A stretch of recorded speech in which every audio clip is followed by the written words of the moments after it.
मेघराज यादव जी हमारे साथ जुड़े हुए हैं, जननायक जनता पार्टी के प्रवक्ता हैं। मेघराज यादव जी, आपका भी स्वागत है। रजवन डहीनवाल जी हैं हमारे साथ, इंडियन नेशनल लोकदल के प्रवक्ता हैं। रजवन डहीनवाल जी, आपका भी स्वागत। निवांश शर्मा जी भी हैं हमारे साथ, आम आदमी पार्टी के प्रवक्ता हैं। निवांश शर्मा जी, आपका भी स्वागत है। और थोड़ी देर में विदु रावल जी भी हमको ज्वाइन करेंगे, उनके साथ भी इस चर्चा को आगे बढ़ाएंगे। मनीष जी, आपके ही पास आते हैं, चूंकि जो ट्वीट हुआ या जो बात एलन मस्क ने कही, उसके बाद से हम लोगों ने देखा कि राहुल गांधी ने भी इस मुद्दे को उठाया, फिर अखिलेश यादव का भी एक्स पर पोस्ट आया। कैसे इसको देखा जाए, क्योंकि इस बार जो चुनाव के नतीजे हैं वो तो बिल्कुल एक तरीके से हम लोग ये कह सकते हैं कि आप लोगों ने भी अच्छा परफॉर्मेंस किया, इसको दिखा रहे हैं। हैक होती अगर ईवीएम तो क्या इस तरह के परिणाम होते हो, फिर ईवीएम पे सवाल क्यों? देखिए आयुष जी, ईवीएम हैक होती है या नहीं होती, ये एक दूसरा विषय है। सबसे पहली बात तो इलेक्ट्रॉनिक जो भी चीजें हैं, चाहे आप मोबाइल ले लीजिए, वो भी हैक होता है। आपके अकाउंट से आजकल पैसे निकलते हैं, ऑनलाइन फ्रॉड होते हैं, वो भी ऑनलाइन फ्रॉड होता है। तो इलेक्ट्रॉनिक्स जितनी भी आइटम है, मुझे नहीं लगता कि उनको हैक करने में कोई बहुत बड़ी चीज है। और एलन मस्क जैसा व्यक्ति अगर हैक करने की बात करता है, एक अगर कांग्रेस पार्टी इस बात को करती तो सत्तारूढ़ कहते जी ये तो इनका तो हार का ठीकरा फोड़ना है ईवीएम के ऊपर। लेकिन अगर एलन मस्क जैसा व्यक्ति इस बात की पुष्टि कर रहा है या इस बात को उठा रहा है कि ईवीएम हैक होती है और ईवीएम हैक हो सकती है, तो ये विषय किसी राजनीतिक पार्टी का नहीं है। ये विषय 150 करोड़ हिंदुस्तानियों की आस्था का विषय है, ये उनका विश्वास का विषय है। और जिस 150 करोड़ की आबादी वाले देश में लोकतंत्र और संविधान को बचाने के लिए, लोकतंत्र और संविधान को चलाने के लिए जो लोग अपने मत का प्रयोग करते हैं, अपने नेता को चुनते हैं, विधानसभा को चुनते हैं, लोकसभा को चुनते हैं और सरकार को चलाने का जनादेश देते हैं, ये उनका विश्वास का विषय है। और इलेक्शन से पहले बहुत बड़ा एक आंदोलन ईवीएम को लेकर हुआ था, जिसमें बहुत बड़े बड़े संगठन, चाहे वो वकीलों का था, चाहे किसानों का था, और भी बहुत बुद्धिजीवी लोगों का संगठन इकट्ठा हो गए ईवीएम के ऊपर। उन्होंने चुनाव आयोग को भी शिकायत पत्र लिखे। लेकिन देश के अंदर पिछले 10 साल से जो भी कार्यकाल रहा, अगर किसी ने किसी पे उंगली उठाई, किसी भी चीज पर उंगली उठाई, चाहे वो जीएसटी को लेकर उठाई तो क्या हुआ, नोटबंदी को लेकर उठाई तो क्या हुआ, काले कृषि कानून को लेकर उंगली उठाई क्या हुआ, अग्निवीर को लेकर उंगली उठाई तो क्या हुआ। तो सरकार जो सिर्फ कुछ धनाड़े लोगों की पार्टी बन चुकी है, जो किसान, मजदूर और गरीब से बहुत दूर है, जो जनता की, जो लोग सिर्फ मन की बात करते हैं, जिन्होंने जन की बात नहीं सुनी। और मेरे भाई अभी एक कोई बोल रहे थे जी ये कांग्रेस की, और ये तो ये 2 डिजिट पर आके रुक गए। तो आपने तो बहुत बड़ा इवेंट मैनेजमेंट करा था। अयोध्या में आप लोग चुनाव हार गए, श्री राम के नाम पर चुनाव लड़ने वाले लोग खुद अयोध्या में हार गए। तो नहीं, तो यही से तो प्रश्न उठता है ना मनीष जी, अगर ईवीएम हैक हो सकती तो क्या आपको लगता है कि अगर हैक कर करके फिर अयोध्या की जो सीट है वो हारने देता सत्तारूढ़ दल? क्योंकि सवाल तो उसी के ऊपर उठाते हैं ना आप लोग कि भाई जो सत्ता में है वो हैक कर सकता है उस चीज को, वो सीट कैसे हार जाते हैं? या फिर आपको 99 सीटें कैसे मिल जाती हैं, या पूरे इंडिया अलायंस ने कैसे 234 सीटें जीत ली इस देश के अंदर? आयुष जी, मैं पार्टी लेवल से ऊपर उठ के बात करता हूं। मैं एक हिंदुस्तानी होने के नाते, एक भारतीय नागरिक होने के नाते मेरा कर्तव्य बनता है कि मैं जो अपनी वोट डालता हूं उस वोट को गुप्त रखा जाए और वो वोट सही जगह डाली जाए और मेरी वोट का मिसयूज ना। अगर कहीं से भी आवाज उठती है तो उसकी पारदर्शिता लाने का काम देश की जो आज ताकत है, देश की सरकार का काम होना चाहिए कि वो हर भारतीय के संतुष्ट। नहीं तो चुनाव आयोग ने तो कहा ना भाई, आप लोगों को पॉलिटिकल पार्टी को वो हर बार आमंत्रित करता है। आप बताइए, क्योंकि दिग्विजय सिंह ने भी जब प्रेस कॉन्फ्रेंस करी और उन्होंने कहा कि भाई ईवीएम हैक होती है, तो चुनाव आयोग ने कहा कि आइए और आप उन एक्सपर्ट को लेके आइए, आप मशीन रैंडम लीजिए और मुझे बताइए कैसे हैक होता है। वहां पर आप लोग जाते नहीं है, और बाद में जब ये हो जाता है तो फिर आप लोग ये कहते हैं कि ईवीएम हैक हो सकती है, या मैं इससे ऊपर उठ करके बात कर रहा हूं। भाई इसको साबित तो करिए ना एक बार। आयुष जी, साबित करने की बात है जब मोबाइल से पैसे निकल सकते हैं। अरे मोबाइल से पैसे निकल सकते हैं क्योंकि मोबाइल वाईफाई से कनेक्टेड होता है भाई, उसमें कोई इंटरनेट थोड़ी ना है ईवीएम मशीन के अंदर। नहीं, जब आपके अकाउंट से, हमारे बैंक अकाउंट से पैसे निकलते हैं, वो भी तो कैसे ना कैसे निकलते हैं, क्रेडिट कार्ड से पैसे निकलते हैं। ऐसी कौन सी चीजें जो हैक नहीं होती? ऐसी कौन सी इलेक्ट्रॉनिक? नहीं, ऐसे तो फिर आप ये भी बूथ कैप्चरिंग भी होती है, फिर तो बैलेट से वोट डालेंगे तो बूथ कैप्चरिंग भी होती है। भाई फुल प्रूफ तो कोई व्यवस्था नहीं होती ना खटाना साहब। क्या आप ये बताइए कि 100% बिल्कुल फुल प्रूफ है, बुलेट प्रूफ है? ऐसी तो कोई व्यवस्था नहीं। और एक चीज और है, ईवीएम भी लाए आप ही लोग। देखिए सरकार की 14 में जब सरकार बनी तब भी ईवीएम से ही बनी, तब तो आपकी सरकार थी। फिर ये ईवीएम पर सवाल क्यों उठाते हैं आप लोग बार बार? आयुष जी, ईवीएम हम लेकर आए, इसमें कोई संदेह नहीं है, लेकिन चीज का यूज और मिसयूज कैसे होता है वो आज 10 साल से हम लोग देख रहे हैं। इस सरकार ने अगर कोई बिल लेकर आए, हम कौन से बिल लेके आए और सरकार कौन नहीं से नहीं बिल खटाना लेके साहब, आई? यही तो मैं कह रहा हूं ना कि अगर ईवीएम हैक हो पाती तो भाई अयोध्या की सीट जिसका जिक्र आपने किया, मैंने तो अयोध्या का नाम भी नहीं लिया, क्या हार जाती? जी जी उसको हैक नहीं करते उस मशीन को अयोध्या की कम से कम? यार आवाज, चलो मैं अभी नहीं नहीं, बस ये तो आयुष जी कोई जरूरी नहीं है ना कि कहां पर हैक हुई और कहां पर नहीं हुई। विषय ये अरे है, तो मुझे अगर बताइए तो सवाल भाई उठ रहा है- 242 मशीनें ही हैक हुई क्या खाली? आयुष जी, विषय ये है कि अगर सवाल उठ रहा है तो उस सवाल को साफ करने का तो अधिकार वही तो सरकार मैं का कह रहा है। हूं ना भाई, आप लोग जो आपको ये बता रहा है जगह, जैसे दिग्विजय सिंह ने, मैंने एग्जांपल दिया ना, उन्होंने बाकायदा प्रेस कॉन्फ्रेंस करके डिटेल दी, उन्होंने बताया कि ऐसे हैक होती है। उस एक्सपर्ट को लेकर के आप चुनाव आयोग के पास जाते नहीं है, क्यों नहीं जाते हैं आप लोग? अगर सवाल उठाते हैं तो लेके जाइए और करके दिखाइए देश के सामने ऐसे हैक हो रही है। चुनाव आयोग तो बुला रहा है आप लोगों को कि भाई आप करके दिखाइए ना कैसे हैक हो रही है। चुनाव आयोग के पास जब भी जितनी भी शिकायतें गई, चाहे वो किसी भी संदर्भ में गई, तो उन्होंने हमेशा सत्तारूढ़ पार्टी का ही साथ दिया, विपक्ष का कभी इंटरटेन करने का अरे काम आप चुनाव लेके तो आयोग जाइए ने भाई, देश आप में गए नहीं क्यों करा। नहीं उस एक्सपर्ट को लेकर? जाइए ना भाई, मशीन लेकर के जाइए और दिखाइए ये तो कैसे सोशल हैक मीडिया हो रहा है। सोशल मीडिया पे रोज कोई ना कोई एक्सपर्ट दिखा ही रहा है। चुनाव आयोग के मीडिया पे सामने डालिए, क्यों नहीं गूगल जाते पे। भाई? सोशल मीडिया पर जो चीज दिख रही है वो उसको सत्य मान लें क्या? नहीं, मैं तो उस बात आप को सत्य सही नहीं जगह कह पर रहा, जाइए। लेकिन चुनाव आयोग अगर आपको कह रहा है कि आप आइए और बताइए कैसे हैक होता है, तो आप दिखा दीजिए ऐसे हैक होता है। चुनाव आयोग ने तो बहुत बार बुलाया था और बहुत सारी चीजों की शिकायत दी, तो सारी शिकायतें चुनाव अब आयोग आप ने दूर शिकायत कर पर दी। चले गए, मैं कह रहा हूं ईवीएम पर आप बात नहीं करें, आप ये तो बताइए ना कैसे हैक होती है। मैं भी तो ईवीएम नहीं, मैं शिकायत की बात कर रहा हूँ। ईवीएम की शिकायत हो चाहे कोई भी शिकायत हो, शिकायत छोटी हो या बड़ी हो, तो क्या चुनाव आयोग तो ने वही तो समाधान चुनाव आयोग कह रहा है ना करने का भाई। काम करा? चुनाव आयोग ने कहा देखिए आपका मत है कि हैक हो सकता है, चुनाव आयोग कहता है नहीं होता है। आप ये कह रहे हैं कि आपके पास वो एक्सपर्ट हैं जो ये बता सकते हैं कि हैक होता है, तो आप उनको लेके जाइए और साबित करिए कैसे हैक होता है। बिल्कुल 100%। तो क्यों नहीं जा रहे हैं? यही तो मैं पूछ रहा 100%। हूं। केवल सवाल उठा देने से या एक्सपर्ट पोस्ट कर देने से फिर तो सवाल आप विश्वसनीयता उठाने पे से सवाल खड़े सवाल- कर देते हैं। आयोग भाई की आप भी सवाल 99 उठाने की सीटें बात देश नहीं के है। अंदर जीत करके आए हैं। 5 सीटें आपने हरियाणा में जीती है, पिछली बार ये 10 की 10 जीते थे। तब तो आप कहते कि इन्होंने ईवीएम हैक कर लिया, तो कोई विश्वास भी करता है।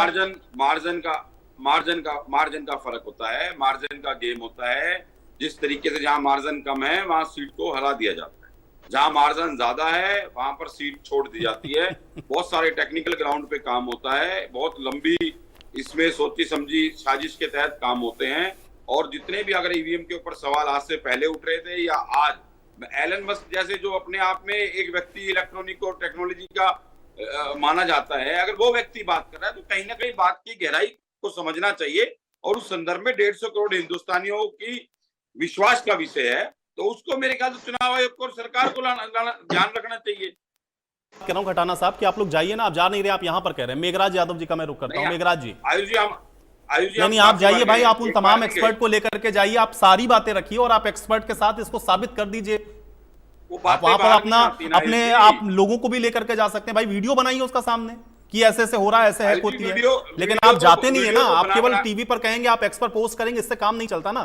पूरे देश के ऊपर सवाल है। मेघराज यादव जी, चलिए ठीक है, मैं आऊंगा मनीष जी, मैं आऊंगा। तो उससे हुआ क्या? ठीक है, अरे भाई हुआ नहीं हुआ, मैं कह रहा हूं अगर आरोप लगा रहे तो साबित करिए जाए भाई। चुनाव आयोग के पास जाइए, आप सरकार की बात नहीं कर रहा हूं, चुनाव आयोग के पास जाइए। मेघराज यादव जी, ये ईवीएम को लेकर के एक बार फिर से सवाल है, कैसे देखते हैं इसको? आपको लगता है कि ईवीएम हैक होती है? जी, आप सबको, प्रवक्ता भाइयों को और आपके सभी चैनल को देखने वाले जितने भी आपके व्यूअर्स हैं उन सबको हमारा नमस्कार। देखिए, बड़ा ही अजीब मंजर है। अभी जैसे भी आपने कहा कि इतने दिनों बाद फिर से ईवीएम के नाम का जो है जपनाम स्टार्ट हो गया है। किसके नाम से स्टार्ट हुआ? सबसे पहले तो ये देखिए आप, एलन मस्क के नाम से। कौन है एलन मस्क? अभी हमारे प्रवक्ता भाई बोल रहे थे कि 150 करोड़ की आबादी का देश है। 150 करोड़ की आबादी का अगर देश है, पिछले इतने सालों में अगर उस पर कोई क्वेश्चन उठाता है तो सिर्फ एक पार्टी स्पेसिफिक उठाती आई है। दूसरा, अगर आप बात करते हैं एलन मस्क किस कॉन्टेक्स्ट में वो बात करें, किस कंट्री के लिए वो बात करें, वो एक बिल्कुल ही अलग सब्जेक्ट है। उसको आधार मानकर हम इंडिया के अंदर हम जो है आज ईवीएम की बात करें। सबसे पहले तो मैं पूछना चाहूंगा, क्या मेरे जो प्रवक्ता भाई है कांग्रेस के, उनके लिए एक छोटा सा सवाल लेना चाहूंगा उनसे, क्या उन्हें पता है कि सबसे पहले ईवीएम का कहां पे यूज किया गया था इंडिया में? दूसरा, किस पार्टी ने और किस सन में इसको सबसे पहले लॉन्च किया गया था? क्या मेरे जो प्रवक्ता भाई इसका जवाब दे सकते हैं? ताकि मैं फिर आगे जो है इस पे थोड़ी और टिप्पणी नहीं करूं। मनीष जी, लेकिन मैं उसको समअप कर देता हूं। उन्होंने कहा कि देखिए यूज होना और मिसयूज होना दोनों में बड़ा अंतर है ना। अगर वो ये कहते हैं कि हम देखिए, लेकर के भी आए तो हमारे समय उसका सही इस्तेमाल था, अब गलत इस्तेमाल हो रहा, अब उसको हैक कर लिया जाता है। बिल्कुल, मैं यही सवाल मैं उन प्रवक्ता भाई से जानना चाहता था कि हम लेके आए थे तब उसका यूज ठीक था। इसका मतलब कहीं ना कहीं अगर आप बार बार उस पर क्वेश्चन उठा रहे हो तो कहीं ना कहीं आपके मन में, आपके दिमाग में उससे रिलेटेड कोई क्वेश्चन है। अगर वो है आपके पास, आज जो है 2004 में सबसे पहले स्टार्ट हुई थी, 2004 से 24 आ गया, 20 साल हो गए। अभी आपने बोला कि कोर्ट में जाइए। अभी हमारे निर्वाचन आयोग की तरफ से बयान दिया गया था कि 40 बार इसके लिए एप्लीकेशन आई हैं। मैं अभी रिव्यू देख रहा था, सुप्रीम कोर्ट के अंदर इसके लिए अलग अलग पीआईएल्स डली हैं, वो सारे रिजेक्ट हुई हैं। क्यों हुई है? आप कभी, हमारे प्रवक्ता भाई ने उसका डेमो भी देखा है? आप छोड़िए निर्वाचन आयोग के पास जाने की बात, क्या कभी उसका डेमो देखा है कि ईवीएम का डेमो कैसा होता है, किससे वो कनेक्ट होती है? कहते हैं कि भाई अकाउंट से पैसा ट्रांसफर हो जाता है। सर वो ट्रांसफर होता है क्योंकि वो वाईफाई से कनेक्ट होता है। वो बोला, मैंने आपका बताया, मोबाइल जो है नेट से बताया। कनेक्ट होता है, इलेक्ट्रिसिटी से कनेक्ट होता है, जबकि ये नहीं होता है। मुद्दा ये नहीं है, मुद्दा ये है एक नैरेटिव जो है वो सेट किया जाता है हर इलेक्शन में, चाहे वो ईवीएम के नाम का हो, चाहे वो किसी और चीज का, लेकिन जो देश के वोटर हैं उनका ध्यान डाइवर्ट करने की कोशिश की जाती है। और ये बड़ी शर्मनाक बात है कि पॉलिटिकल पार्टी जो मतलब नेशनल लेवल पे है, वो ऐसे ऐसे मुद्दे उठाकर जनता के सामने रख देती है और उनका माइंड खोलकर अपने जो है नैरेटिव सेट करने की कोशिश की जाती है ताकि नहीं, उनको लेकिन भ्रमित मेघराज किया जी, जा अभी सके। अब इस चीज का क्या फायदा? मैं ये कहना चाह रहा हूं, ठीक है, चुनाव के बाद अपेक्षित परिणाम अगर नहीं मिले हों तो भी समझ में आता है भाई। हाँ कांग्रेस जी। पार्टी तो जो उम्मीद कर रही थी उतना तो उसने गेन करा और वो खुश भी हैं कि भाई चलिए ठीक है, हम जीरो से यहां तक पहुंचे। मैं हरियाणा के परिप्रेक्ष्य में भी अगर बात करूं, लेकिन फिर भी ईवीएम पर अगर वो सवाल उठा रहे, उनका ये कहना भाई कोई इलेक्ट्रॉनिक चीज है तो वो हो भी सकता है, उस पर अगर डाउट है तो उसको क्लियर करना चाहिए। आयुष जी, अभी अभी हरियाणा में विधानसभा के इलेक्शन है और कुछ और प्रदेशों में भी इलेक्शन है, तो उन सबको टारगेट रख के अभी से, क्योंकि मुद्दे मुद्दे जो एक्चुअल मुद्दे हैं, चाहे वो स्वास्थ्य का हो, रोजगार का हो, महंगाई का हो, बेसिक्स बिजली पानी सड़क का हो, उन सबको एक तरह सेट साइड करके यहाँ पे जो इस तरह के मुद्दे पब्लिक के बीच में रखे जाते हैं ताकि पब्लिक का ध्यान जो है इन पे आ जाए, इंस्टेड ऑफ वो they will raise questions related to basic amenities. आप पूरा लोकसभा का इलेक्शन उठाइए, कहीं भी किसी भी पॉलिटिकल पार्टी ने क्या इन चीजों पे डिस्कस किया?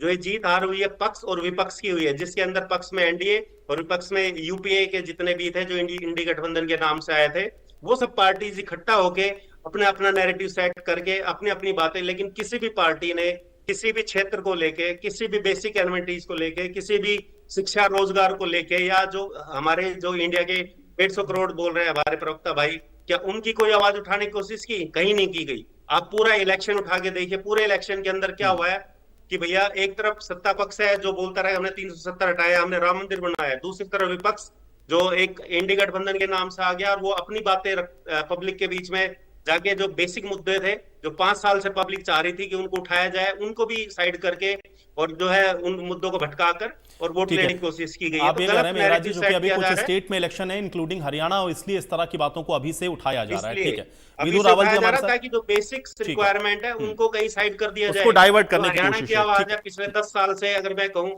कोई आवाज लेकिन हरियाणा ठीक की है, नहीं लेकिन उठी जननायक जनता पार्टी का स्टैंड क्या है मेघराज जी? फिर मैं विदु रावल जी हमारे साथ जुड़ के मैं उनका रुख कर रहा हूं। मेघराज जी, मुझे ये बताइए, जननायक जनता पार्टी क्या ये मानती है कि ईवीएम हैक हो सकती है या ये सिर्फ डिस्ट्रैक्ट करने के लिए? देखिए, हम एक बात कहते हैं, जननायक जनता पार्टी बड़ी ही जो है जिम्मेदारी के साथ, चाहे वो पक्ष में रही हो चाहे विपक्ष में रही हो, हम पक्ष में थे तो भी हमने जनता के हित के कार्य किए, हम विपक्ष में है तो स्ट्रॉन्ग विपक्षी भूमिका निभाई। बट इसका मतलब ये नहीं कि हम गलत नैरेटिव सेट करके लोगों को बहला चुगला कर जो एक्चुअल मुद्दे हैं उनसे हटा के और इस तरह की हरकतें करके ठीक है, उनसे चलिए। वोट ले। हमारा विदु मुद्दा रावल है जी, ठीक हरियाणा है, को आगे ले विदु रावल जाने जी का, हमारे साथ जुड़ हरियाणा चुके की हैं, जो मैं उनका रुख उठाने कर रहा हूं। ठीक है, मेघराज जी, आपकी बात आ गई। विदु रावल जी, बहुत स्वागत। सबसे पहले तो चर्चा में ईवीएम को लेकर के धन्यवाद। सवाल है। एलन मस्क ने जो बात कही वो अमेरिका के किस कंटेक्स्ट में कही, लेकिन अब राहुल गांधी जी ने भी उस पर एक्स पर पोस्ट कर दिया, फिर अखिलेश यादव भी पोस्ट कर रहे हैं, और अब इसको लेकर के चर्चा हो रही कि भाई आप देश के अंदर जो लोकतंत्र है वो उसकी जो सही एक तस्वीर होनी चाहिए वो हो नहीं पा रही है। सवाल उठ रहा है कि भाई ईवीएम का अगर इस्तेमाल कर रहे हैं तो वो हैक हो सकती है। कैसे इसको आप देखते हैं? आयुष जी, आपको नमस्कार, और आपके माध्यम से इंडिया न्यूज देख रहे सभी दर्शकों को और हमारे जो साथी पैनलिस्ट हैं विभिन्न पार्टियों से, सबको नमस्ते। मैं उम्मीद कर रहा हूं मेरी आवाज ठीक ठाक आ रही जी है। जी। देखिए, ये नाच न जाने आंगन टेढ़े का उत्कृष्ट उदाहरण है।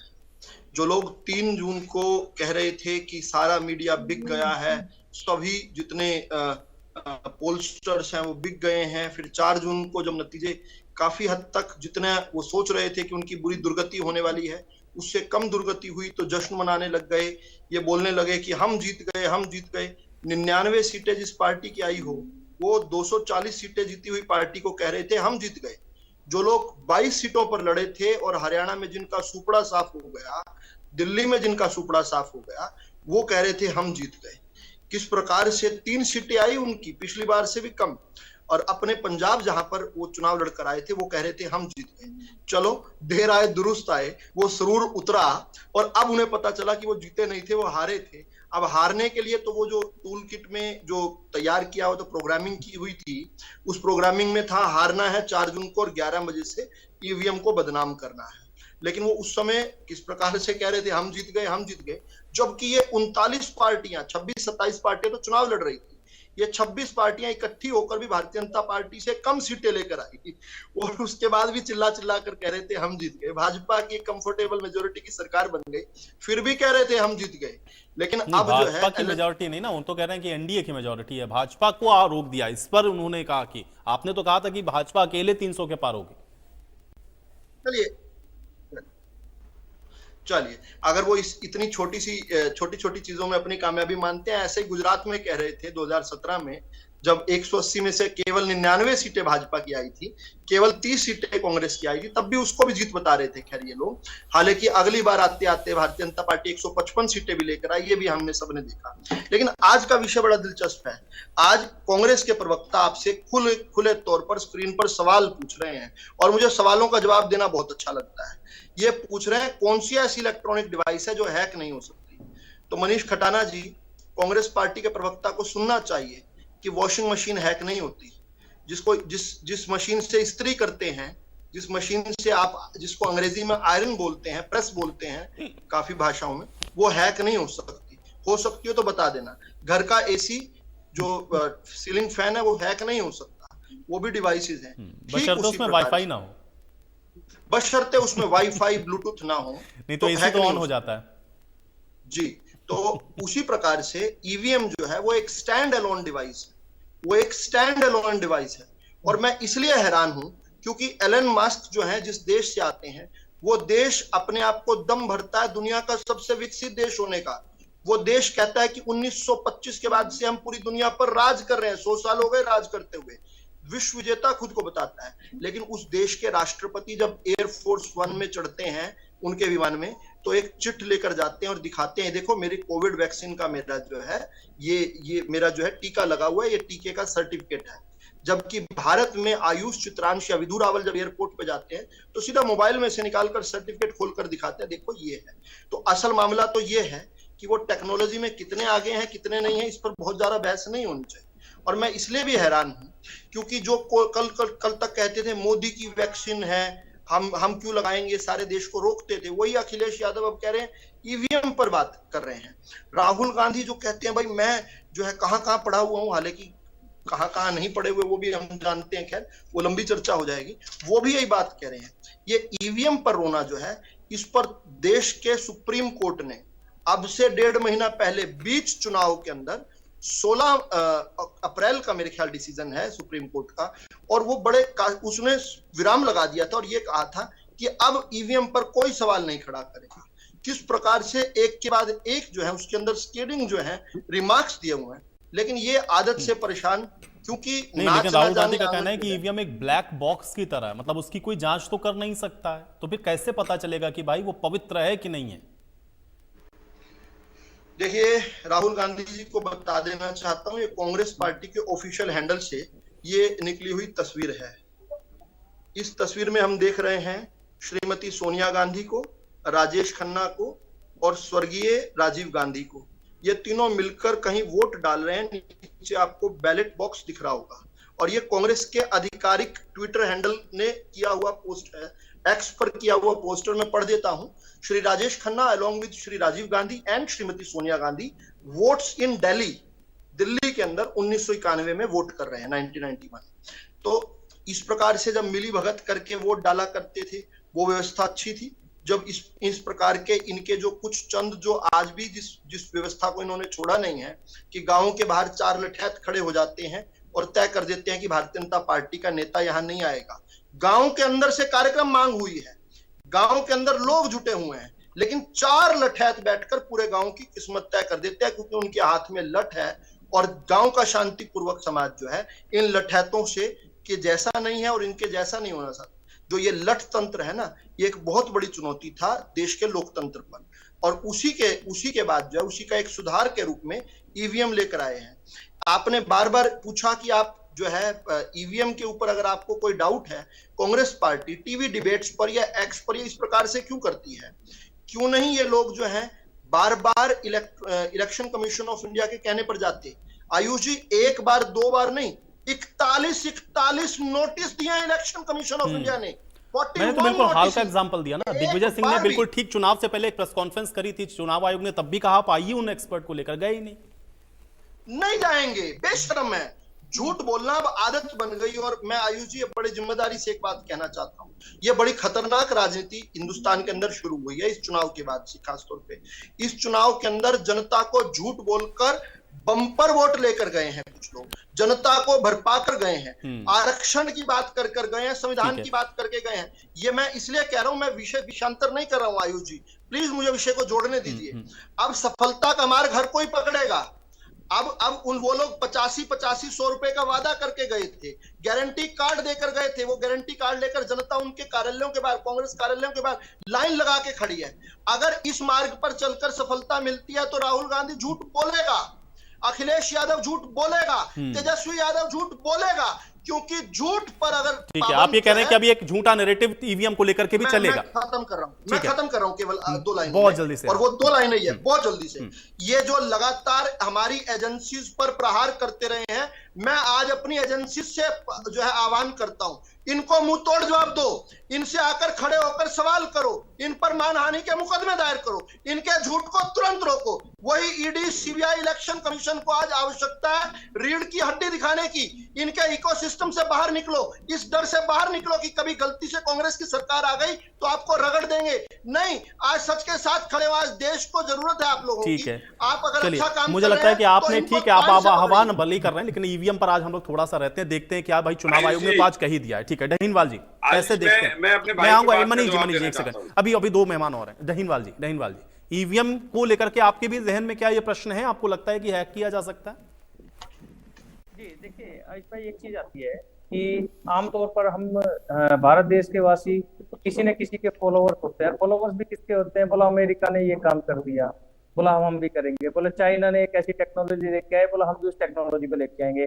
जापान ने बुलेट ट्रेन चलाई, बोला हम भी उसको चलाएंगे। मतलब टेक्नोलॉजी को हम फॉलो करने का प्रयास करते हैं। कोई भी काम अगर आयुष चित्रांश कोई अच्छा काम कर रहा है तो विदु रावल, रजवन दहीनवाल, खटाना या हमारे भाई यादव साहब, ये सारे सोचेंगे भाई आयुष जी ने अच्छा काम किया है, बोला हम इनको फॉलो करें। आमतौर पर यही हमारी भावना होती है, अच्छा काम की बात हम दिमाग में लगाते हैं या नई टेक्नोलॉजी लेके आए इसको देखें।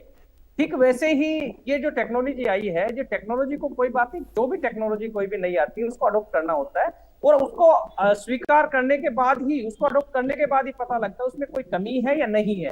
क्योंकि बगैर पानी में उतरे पता ही नहीं लगता कि पानी की गहराई क्या है। ठीक ऐसे ही एलन मस्क ने जो अमेरिका में जिस प्रकार से जो एक बड़ा नाम है, बड़ा ब्रांड है, अगर वो इस चीज पे कहीं ना कहीं ईवीएम को कटघरे में खड़ा करने का काम कर रहा है तो हमें उनसे कोई मतलब नहीं है कि वो कुछ भी हो। लेकिन क्या है कि जब जिस व्यवस्था के ऊपर कोई क्वेश्चन मार्क लगा रहा है तो हमें इस चीज पर सोचना चाहिए कि वो व्यक्ति जिनको हम फॉलो करते हैं, अमेरिका में जाके हम ये कहते हैं हमारे देश में कोई भी एक नई टेक्नोलॉजी आती है या कोई और चीज आता है और अमेरिका का बंदा उसकी तारीफ कर देता है तो हम यहाँ पर ढिंढोरा पीटते हैं, देखो अमेरिका में हमारी तारीफ हो रही है, चाइना में तारीफ हो रही है, जापान में तारीफ हो रही है। और अगर कोई हमारी खामी बताता है तो उस पर सोचना चाहिए कि उन्होंने ये बताई है तो इस पर विचार करें, मंथन करें कि उन्होंने क्यों कहा। यही चीज चल रही है। मैं इसमें कोई कमी नहीं बताऊंगा, लेकिन मंथन तो हमें करना है कि जब कोई बाहर का व्यक्ति अगर हमारी अच्छी चीज को अच्छी बता रहा है तो और बुरी चीज को अगर वो बुरी बता रहा है तो ये नहीं है कि अच्छी। लेकिन डहीनवाल जी, पुरानी व्यवस्था में कुछ तो खामी रही होगी, तभी तो हम ईवीएम पे शिफ्ट हुए ना। नहीं, मैं और अगर पुरानी व्यवस्था एकदम फुल प्रूफ थी तो फिर ईवीएम पे हमको जाने की आवश्यकता ही नहीं थी और हम फिर से वहां से गो बैक टू पवेलियन हो जाएं जिस चीज से आप निकले थे। तो क्या ये सही है? आयुष भाई, मैं आपको क्या बताना चाह रहा हूँ, मैं वही तो चीज बता रहा हूँ कि अगर कोई क्वेश्चन मार्क लगता है तो उसको समाधान करना भी तो टेक्नोलॉजी का काम, समस्याओं का समाधान करना है। टेक्नोलॉजी का काम समस्याएं पैदा करना नहीं है। और अगर टेक्नोलॉजी अगर समस्या पैदा करती है तो उस पर विचार भी करना चाहिए, मंथन भी करना चाहिए, और लोगों को भी बुलाकर, जैसे अभी विपक्ष की बात कर रहे हैं, जो पार्टी और भी नेशनल पार्टीज हैं उनको बुलाकर अगर इस चीज पर बताया जाए, पूछा जाए, सबको एक बार साथ लेके, क्योंकि जब तक सबके कंसेप्ट क्लियर नहीं होंगे इस प्रकार के सवाल उठते रहेंगे, और ये जो निष्पक्ष लोकतंत्र की जो बार बार बात करते हैं उसके ऊपर उंगली उठती रहती है, और ये उंगली उठने का रजवंत भाई बार बार बुलाया है, ये लोग जाते नहीं है, जब बुलाया जाता है मैं बात नहीं जाते हैं। बिदु भाई, कब तक बुलाए, कितने साल तक बुलाते बता रहा हूँ मैं, आप वाली नहीं ही बात डहीनवाल बता जी रहा यही हूँ बात है भाई, ना, मैं आप चुनाव आयोग पर जाइए, वही कोर्ट में भी लेकर के गए आप लोग इन मामलों को, लेकिन फिर भी कोई एविडेंस तो दीजिए ना इसका। कोई तो इस चीज के बारे में, टेक्नोलॉजी के बारे में, मैं आपको ये पहली बात कह, क्योंकि एलन मस्क को ये तो नहीं है कि कोई राह चलता व्यक्ति है, एलन मस्क एक बहुत बड़ा ब्रांड है, एक बहुत बड़ा नाम है, और अगर वो किसी भी टेक्नोलॉजी के ऊपर अगर क्वेश्चन मार्क लगाते हैं तो सोचना हमें भी चाहिए कि हम भी ये चीज कहते हैं कि भाई एक बार एलन मस्क क्यों, क्योंकि चैलेंज इंडिया की देखने की नहीं है, वो एलन मस्क की कोई चैलेंज कर दो ना। ईवीएम के बारे में अगर हमारे देश की सरकार है या इलेक्शन कमीशन है, वो एलन मस्क को ही करे कि भाई आप हमारे बताओ ना, हमारे पे क्वेश्चन मार्क लगा रहे हो तो हमारी बता दो। अमेरिका की हो सकती है लेकिन इंडिया की नहीं हो सकती। ये बात ये नहीं है कि विवाद पैदा करे आयुष चित्रांश और नोटिस किया जाए विधु रावल को, इस तरह से कोई फायदा नहीं है। तो ये चीजें ठीक नहीं है। लेकिन मैं एक चीज बताता हूँ, आमतौर पर इन चीजों पर क्वेश्चन मार्क इसलिए लगता है, और वो लगता भी कैसे है कि जैसे अभी पोस्टल बैलेट की बात आती है, मैं खुद मानता हूं टेक्नोलॉजी को अडॉप्ट करना चाहिए क्योंकि 150 करोड़ लोगों की आबादी है और वहां पर ये चुनाव बड़े लंबे चले जाते हैं, लेकिन कहीं ना कहीं जनता को एक डर बड़ा होता है। आमतौर पर आपने भी सुना होगा, बोला वोट तो देख किसी को भी जाएगी मोदी को, आमतौर पर आपको भी सुनने को मिलता है, गाँव गोहान में जहां पर भी हम जाते हैं हर जगह यही सुनने को मिलने आता था। लेकिन अब जनता की जो दिमाग की जो है वो धीरे धीरे टेक्नोलॉजी को देख के उनको समझ में आ रहा है कि ऐसा कुछ नहीं है, लेकिन कहीं ना कहीं कुछ ना कुछ गड़बड़ जरूर होती है। वो गड़बड़ भी कैसे आती है कि अगर पोस्टल बैलेट से कोई चुनाव, पोस्टल बैलेट की जैसे हम और के देखते हैं, कर्मचारियों के बैलेट अगर आते हैं तो वहां भारतीय जनता पार्टी हार जाती है, और दूसरे अगर और मशीन से गिनती होती है वहां पर बीजेपी जीत जाती है, तो लोगों के जहन में फिर वही बात आती है, बोलो मशीन में सेटिंग है। तो ये जब तक उनका कंसेप्ट क्लियर नहीं किया जाएगा, ये तो हर कॉन्स्टिट्यूएंसी में होता ना भाई, 5 समस्याएं तो हार आती गए ना, रहेंगी, और इन 5 समस्याओं तो का हार गए समाधान डहीनवाल जी, करना ऐसा तो था नहीं इलेक्शन कि कमीशन का काम जिन है, 5 और कॉन्स्टिट्यूएंसी देश में की सरकार हारे का काम है, देश की वहां पे सरकार अगर सरकारी चीजों लोग को नहीं थे या करेगी, सरकारी अफसर या कोई सरकारी नौकरी करने वाले लोग नहीं थे, वहां भी पोस्टल बैलेट में बहुत जगह पीछे रहे, तो ऐसा तो नहीं हो सकता। मैं आमतौर पर जो बताता हूँ। और दूसरी चीज क्या है, मैं बताता हूँ कि जिस प्रकार से ये इलेक्शन कमीशन का जो अभी जो मशीनों का जो उनका जो रेंडमाइजेशन किया जाता था, मैं उसमें आमतौर पर मैं शामिल हो जाता था। तो शामिल होता था तो क्वेश्चन पूछे जाते थे कि भाई कोई समस्या है, कोई नहीं है, क्योंकि लेकिन छोटी छोटी समस्याएं वहां पर भी आती थी, उनका समाधान किसी के पास भी नहीं होता। एग्जाम्पल मैं आपको दे देता हूँ, और आयुष भाई, ये विधु रावल जी बैठेंगे, वो क्या कहते हैं कि बोला भाई ये एक रेंडमाइजेशन फर्स्ट, सेकंड और थर्ड करते हैं, फाइनल रेंडमाइजेशन करके एक लिस्ट निकालते हैं। बोला ये जो मशीनें हैं, ये मशीनें अलग अलग बूथों पे जाएंगी और अलग अलग हलकों में जाके फिर उनके बाद बूथों पे डाइवर्ट हो जाएंगी। किसी को नहीं पता कि कौन सी मशीन कहाँ पे है। उसकी एक लिस्ट हमें भी दे दी, मैं भी गया था उसमें। वो लिस्ट देने के बाद उन्होंने क्या कहा कि बोला अब इस लिस्ट में जो मशीनें हैं, ये मशीनें ही वहां पर बूथों पर मिलेगी। निश्चित तौर पर उनकी बात से सहमत हो गया, लेकिन जब मैंने उनका एक क्वेश्चन किया था, उसका जवाब उन्होंने ना तो मुझे दिया और ना आप भी दे पाएंगे, विधु भाई भी नहीं दे पाएगा। बोला जी जब मशीन वहां पर काउंटिंग बूथ पर हम जाते हैं तो वहां पर मेरे को कागज और पेन भी लेके जाने की इजाजत नहीं है। अब मेरे को कैसे पता लगेगा कि कौन सी मशीन है? वो कहते हैं कि ये जो मशीनें हैं, जो आपने मेरे को रेंडमाइजेशन की फाइनल रेंडमाइजेशन की लिस्ट दी हुई है, इसमें लिखी हुई है कि ये मशीन का नंबर ये है। लेकिन जब वहां पर काउंटिंग में जाते हैं तो स्ट्रॉन्ग रूम में तो जाती है, स्ट्रॉन्ग रूम में तो आप भी बैठे रहते हैं 24 घंटे, सीसीटीवी लगा रहता है, और स्ट्रॉन्ग रूम से वो कौन कौन सी जगह पर जा रही है वो भी आपको पता है। वही मशीन तो गई ना उस पोलिंग बूथ से। जवाब नहीं होता वहां पर। छोटा सा जवाब मैं दे देता हूं। मैं ठीक है, आपकी बात का जवाब विधु जी से मैं लूंगा, लेकिन मैं निवान जी का रुख कर लेता हूं। ठीक है, आपने प्रश्न उठाया, एक सेकंड में निवान जी का रुख करता हूं। निवान जी, आम आदमी पार्टी क्या मानती है कि ईवीएम को हैक किया जा सकता है या ईवीएम हैक हो रही है? जी बहुत बहुत नमस्कार। और देखिए 40 मिनट से मैं सुन रहा हूँ सबकी बातें, काफी ज्ञान मिला। स्पेशली 15 मिनट जब विधु रावल जी ने बोला, बहुत अच्छा लगा सुन के। लेकिन कुछ एक ऐसे फैक्ट्स हैं जो मैं इनके सामने लाना चाहता हूँ, जो ये अपनी बातों में कह गए थोड़े इनोसेंस में, लेकिन मिस कर गए।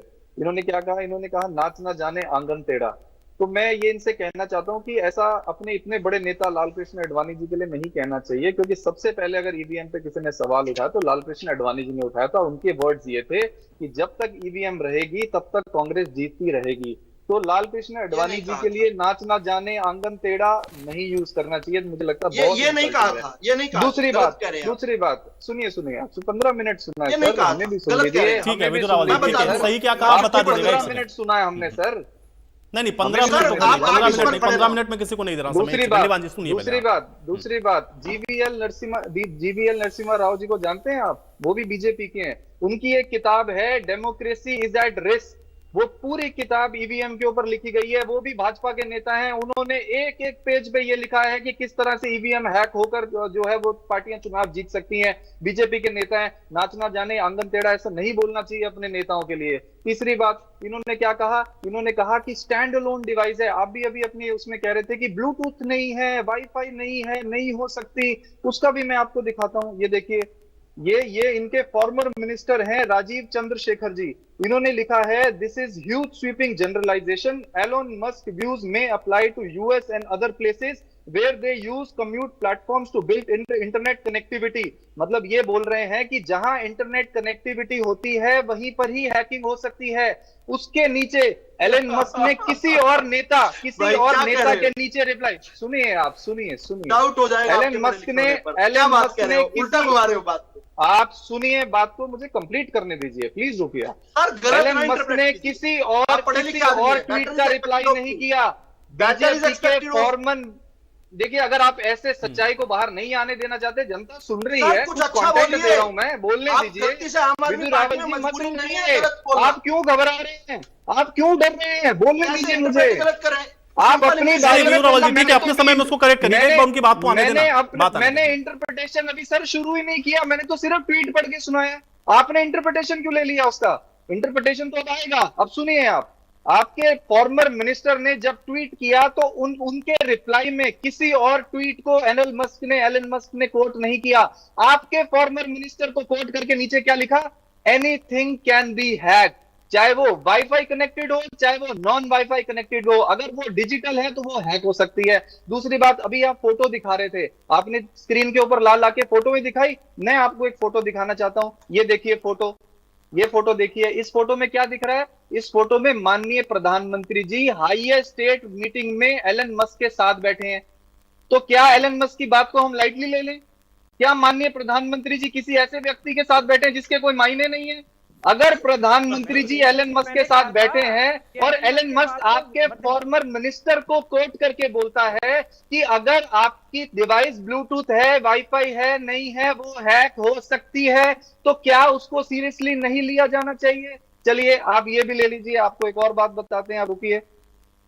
आपने क्या कहा? आपने कहा कि जब यूएस के प्रेसिडेंट फोन अपना उसमें फ्लाइट में जाते हैं तो वो पर्ची दिखाते हैं, हम डिजिटल दिखाते हैं। ये बताना भूल गए आप कि अब उस डिजिटल से तो माननीय प्रधानमंत्री जी की फोटो हट गई। जब से उस वैक्सीन कंपनी के ऊपर एक्शन होने शुरू हुए, आपने अपनी फोटो हटा ली उससे, आप ये नहीं, बताना तो गलत- भूल ही गए। फिर से उसके गलत बाद आपने जानकारी क्या दे कहा? बैलेट बॉक्स आ आयुष जी, जाएगा तो आप लठ इंटरव्यू तंत्र आ करने से रोकते जाएगा। हैं, गलत खिलाफ सुनिए बोलते ही सुनिए सुनिए, बैलेट पेपर आ जाएगा तो लठ तंत्र आ जाएगा। पीछे करके चेक कर लीजिएगा अगर मैं कुछ भी गलत कह रहा हूं तो क्या आपने अरे पुलिस लठ एजेंसी तंत्र के था, ऊपर, गरीब को वोट देने का हक नहीं था। के ऊपर गली के बाहर खड़े होकर सुनिए तय कर दिया जाता सुनिए, था, अरे पूरी गली का घबराइए वोट, मत सर, सुन पूरी गली लीजिए का वोट सुन तय कर दिया लीजिए जाता सर, था, एक सत्य लठ पे तय डिबेट करता था, करिए पूरी सर। ठीक गली है, का लेकिन वोट। निवान जी अब मुझे एक आप बात डिबेट बताइए, कर उसी लीजिए। आज उसी पैदा हुए ईवीएम से हैं, तो आप बात दिल्ली और करिए। पंजाब में जीते, आपने हैक करके जीती क्या? हम तो मानते हैं, हम तो दिल्ली में जीते, पंजाब में जीते, जनता ने वोट किया, ईवीएम से जीते, हम तो मानते तो हैं। वो हैक क्यों हमने नहीं हुई कब कहा फिर? वो आपसे? दिल्ली पंजाब में हैक क्यों नहीं हुई?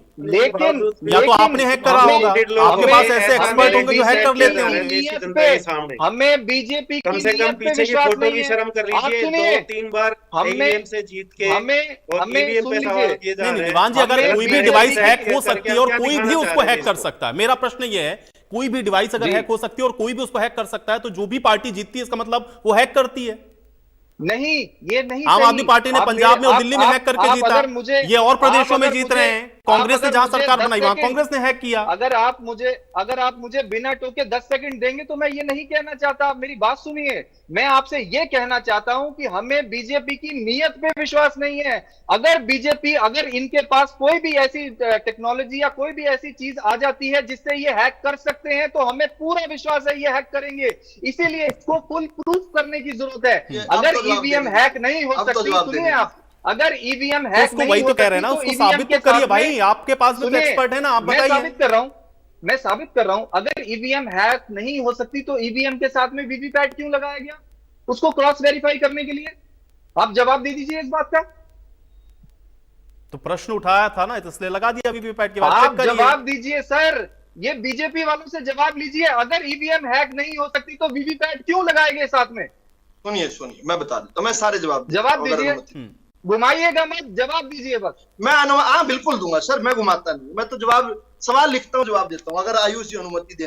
नहीं नहीं ठीक है, मैं ठीक है, वीवीपैट- आपका प्रश्न आ गया। वीवीपैट क्यों लगाया नहीं नहीं गया? ठीक है, अब आपने कहा वीवीपैट क्यों लगा देते हैं, लेकिन मैं तो ये भी पूछ रहा हूं ना साथ में भाई, उसी ईवीएम से तो आप लोग जीत कर आए ना, सर, तब वो हम हैक तो नहीं कह होती रहे है। हैं आप ये कह रहे हैं कि इनके हमें- पास वो हमें- डिवाइस आ हमें जाएगी, भाजपा तो से- उस सिचुएशन में हमें हाइपोथेटिकल भाजपा भाई से हो सकता है वो डिवाइस आपके इलेक्शन- पास आ गई हो। मैं वही तो कह रहा हूं, जो इलेक्शन कमीशन है उसको भाजपा से ईवीएम बचाने की जरूरत है, ये बोल रहे हैं हम। इलेक्शन कमीशन को डिप्लॉयमेंट 100% से भी ज्यादा करने की जरूरत है, क्योंकि ये बीजेपी वाले हैं, ये नहीं EVM के 100% साथ ठीक है छेड़खानी बात कर आपकी, लेकिन सकते कोई हैं। भी चीज फुल प्रूफ तो इलेक्शन आप 100% फुल इलेक्शन प्रूफ तो कोई कमीशन भी को- व्यवस्था नहीं है निवान मैं वही जी। तो जरूरत है सर, मैं वही तो आप कह रहा कैसे हूं, lightly ले बैलेट सकते हैं? बैलेट पेपर भी 100% प्रूफ नहीं, फुल प्रूफ नहीं है भाई। आप कैसे कह सकते हैं कि 100% प्रूफ नहीं है तो चलेगा? क्या आप ये मानते हैं कि 100% प्रूफ ना हो तो चलेगा? हमारे नहीं देश नहीं, में आप ये कह रहे हैं ना कि लोकतंत्र है, उसको 100% प्रधानमंत्री प्रूफ चुनने करिए। की बात है, मैं कह रहा हूं और आइडियल तो कोई भी 100% चीज नहीं प्रूफ होती, ना हो तो खामी तो हर जगह रहेगी। 100% लेकिन अगर ये कह रहे हैं कि आप उसको 100% साबित प्रूफ करिए, तो आप करना उसको पड़ेगा। साबित भी तो नहीं कर पा रहे ना।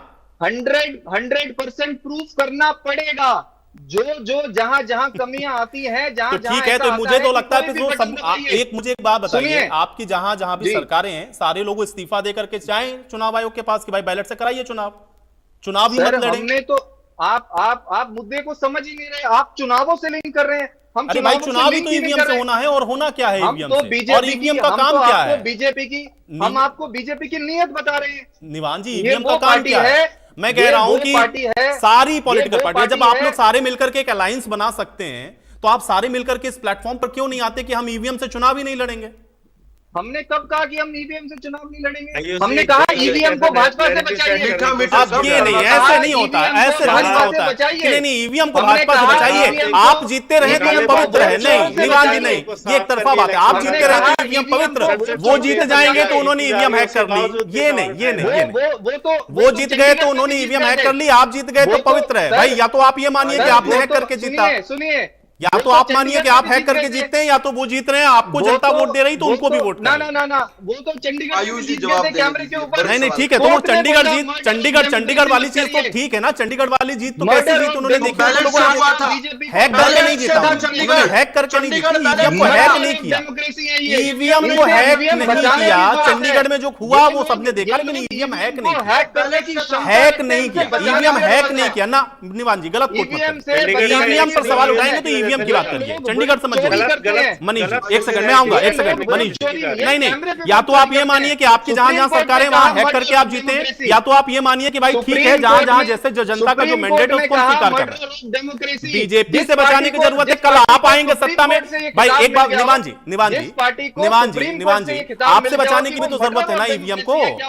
निवान जी आम आदमी पार्टी से भी तो बचाने की जरूरत है ना फिर तो ईवीएम को। बिल्कुल पंजाब में आम आदमी पार्टी से बचाया जाए, तेलंगाना और कर्नाटक में फिर कांग्रेस पार्टी से बचाया जाए, हिमाचल में कांग्रेस पार्टी से बचाया जाए, साउथ में वहां की पार्टियों से बचाया जाए। तो भी पॉलिटिकल पार्टियों से बचाना है ना फिर ईवीएम को। कैसे बचाने की जरूरत है? नहीं नहीं, ये सारी पार्टियों से बचाने की जरूरत है। अगर हैक हो सकती है तो वो आम आदमी पार्टी भी कर सकती एक है। वाक्य बताइए, पहले आप इससे भागेंगे नहीं, आप एक वाक्य बताइए। आयुष जी, आम आदमी 15 पार्टी से मिनट हो कैसे चुके अरे बचाने हो की गया जरूरत है? निवान जी, बस ठीक है, ऐसा आम नहीं, बीजेपी से लोग बचाने की जरूरत है ऐसा आम नहीं आदमी है। पार्टी आप से आपने अभी एक बहुत सेकंड बड़ी बात करी, नहीं, आपको वापस लेनी पड़ेगी। आम आदमी पार्टी से कैसे बचाने की जरूरत है बताइए।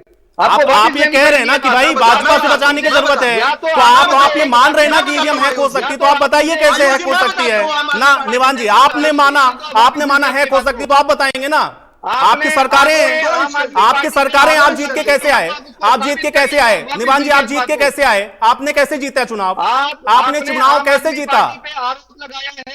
मैं कह रहा हूं आपने चुनाव कैसे जीता, मैं कह रहा हूं आपने चुनाव कैसे जीता, आपने चुनाव आप कैसे साबित जीता? करिए, ईवीएम से कैसे जीता ना, आप पार्टी से ईवीएम से बचाएंगे? जीता तो आप ईवीएम पर अगर एक प्रश्न वाक्य उठाएंगे तो बताइए मतलब आपने भी हैक एक किया, वाक्य बताइए, मतलब आपने भी हैक किया। पार्टी कैसे बचाने आप की डिस्ट्रैक्ट जरूरत नहीं, है? आप अपना शब्द आप मेरे ऐसे मुंह में नहीं बोल डाल के सकते आप हैं। ऐसे निवान जी, आप बोल के अपने निकल शब्द सकते मेरे हैं। मुंह में नहीं डाल सकते हैं, आप मेरे मुंह में सर शब्द बोल मत के डालिए निकल अपने, नहीं सकते। मेरे आप मुंह में साबित शब्द मत करिए। डालिए, आपके पास आप जवाब साबित नहीं। करिए। मनीष जी, मनीष आयुष जी, जी, भाजपा मनीष से जी, कैसे बचाने की जरूरत है? मैं बताता हूं आपको। आप अपने शब्द मेरे मुंह में मत भाजपा से डालिए, कैसे बचाने की मेरे जरूरत है? मुंह में मैं मत डालिए। बताता हूं। भाजपा से आम आदमी बचाने की पार्टी से जरूरत है कैसे तो सारी बचाने की पार्टियों से जरूरत बचाने है? की जरूरत है। आपको नहीं कह रहा हूं, मैं सबको कह बिल्कुल रहा हूं। नहीं, भाजपा से बचाने की जरूरत है। नहीं नहीं ये नहीं लोग नहीं नहीं, कैमरे फिर पे वो तो बोलते सारी हैं, पार्टियां ना भाई, आप भी उनसे नहीं कर सकते। चुनाव जीते उसी ईवीएम से जीते हैं। निवान जी, बस हो गया, आपको मैं बहुत तो- समय दे दिया। मैं तो मनीष जी, ये मनीष समझ जी, ही नहीं पा रहा कि निवान जी को भाजपा ऑडियो ने डाउन यहाँ पे करें, आप बहुत जवाब समय दे दे दिया। दिए। मनीष जी, मनीष जी, आप मनीष जी अनम्यूट करें।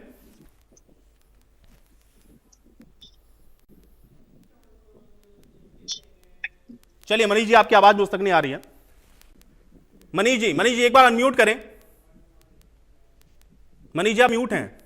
जी जी जी जी जी बोलें। मैं आयुष जी ये कर रहा था, मेरे भाई ने रावल साहब ने कहा कि 4 लठैत गांव के बाहर खड़े हो जाते हैं और हमारे को प्रोग्राम मिलने के बाद भी गांव में घुसने नहीं दिया जाता। तो हुड्डा साहब ने जो बात कही थी हरियाणा के लिए कि लॉ एंड ऑर्डर फेल है, और खट्टर साहब ने एक बात कही थी कि मैं 2 करोड़ हरियाणियों को सुरक्षा नहीं दे सकता, हर पुलिस वालों को एक के पीछे एक नहीं लगा सकता। ये बात रावल साहब ने सिद्ध कर दी कि 4 लठैत पूरे गांव पे कब्जा कर लेते हैं, वोट डलवा लेते हैं, और हरियाणा सरकार आप क्या चाहते हैं? लठ बरसाएं उन पर? ये क्लियर है। 4 लठैतों पर? इसीलिए मोदी जी अभी ने तो बिना खट्टर साहब बरसाए को आप बताया 750 कि लॉ एंड ऑर्डर नहीं बताते हो। था। रावल साहब पिज़्ज़ा एक बर्गर मिनट, खाकर मेरे शहीद भाई हो ने गए कहा लोग। 26 पार्टियां मिलकर, तो ये बता दें एनडीए में कितना पार्टी का गठबंधन था? जो 400 पार का नारा लगा रहे थे वो कहां पर आके रुके? मेरे भाई ने एक और बहुत बड़ी बात कही कि ईडी सीआईडी इनके ऊपर केस दर्ज किए जाए, इनको ये किए जाए। तो भैया कांग्रेस पार्टी का कार्यकर्ता आपकी ईडी से और आपकी सीबीआई से डरने वाले लोग नहीं है।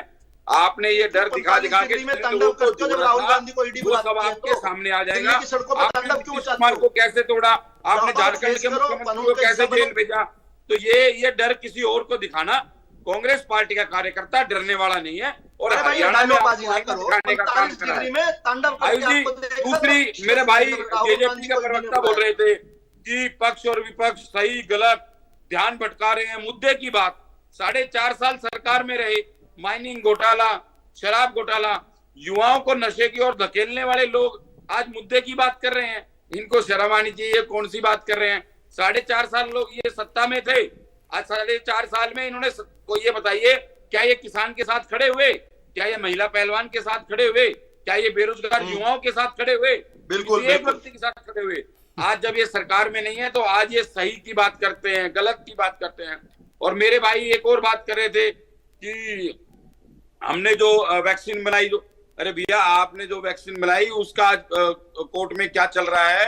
और अगर कांग्रेस पार्टी ने अगर पोलियो की वैक्सीन लगाई तो हमने वहां पर फोटो नहीं लगाई, हमने वहां पर कैश नहीं करा। कौन कहता है आप फोटो तो नहीं लगाई? भगवान गलत राम के जानकारी नाम है। को भी कैश करते गलत हो। जानकारी। फंड मैनेजमेंट कंपनी दुनिया ने देखी है इंदिरा गांधी की फोटो। ठीक है, चलिए क्या बात कर रहे हो? मेघराज जी एक सेकंड, एक रिएक्शन। मेघराज जी 4.5 साल से सत्ता में रहे, अब आप कह रहे हैं कि मुद्दे नहीं उठाए, आप कितने मुद्दों के साथ थे? ठीक है, एक सेकंड मेघराज जी।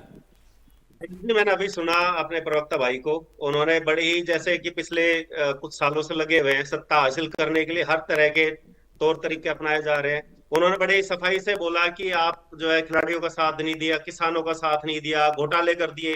शायद वो भूल गए कि उनकी पार्टी के नीचे से लेके ऊपर तक सारे जमानत पर बाहर है और घोटालों के साथ है।